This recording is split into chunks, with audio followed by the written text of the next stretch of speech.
Одлуките на судскиот совет се колективни и легитимни, но подписот на решенијата на председателот Сашко Ѓоргиев паѓаат во вода. Ова се правичните заклучоци на правниците по најавата дека управниот суд донесе пресуда со која смената на Дамева ја осудува за незаконска и очекува таа да биде вратена на позицијата. Тие стравуваат дека сите овие месеци по пучот во советот решенијата со подпис на СГ ќе станат ништовни. Колкава ќе биде штетата? Дополнително ќе се пресметува, вели Дарко Аврамовски од коалицијата за правично судење.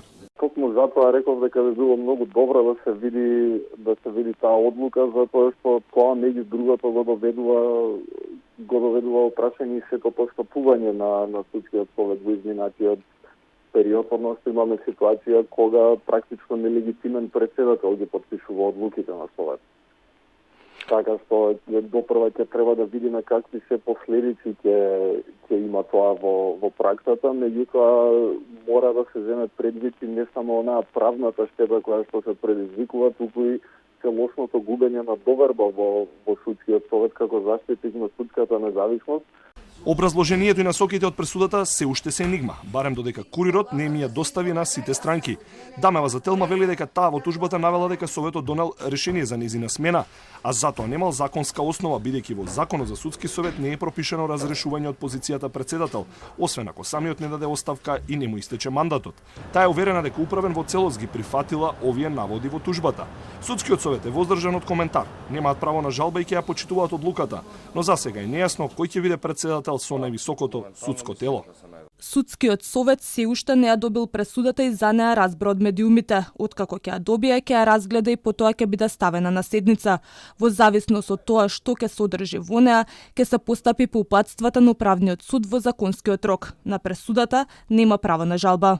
Аврамовски пак категоричен. Оставка од сите членови на советот е решението на сите овогодишни превирања.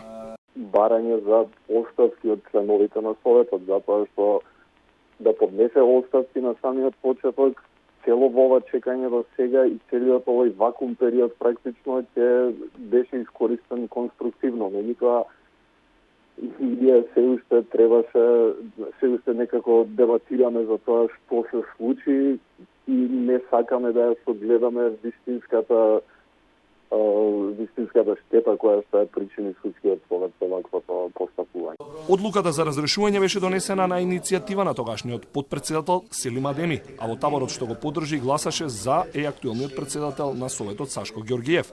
Постапката против Дамева беше отворена кога пред судскиот совет требаше да почне постапка за дисциплинска одговорност на апелациониот судија Енвер Беџети, затоа што Беџети 9 месеци го држал предметот за масовното прислушување, тврди на Таргет во ФИОКа, со што беше возможено предметот против Сашо Мјалков да се приближи до застарување.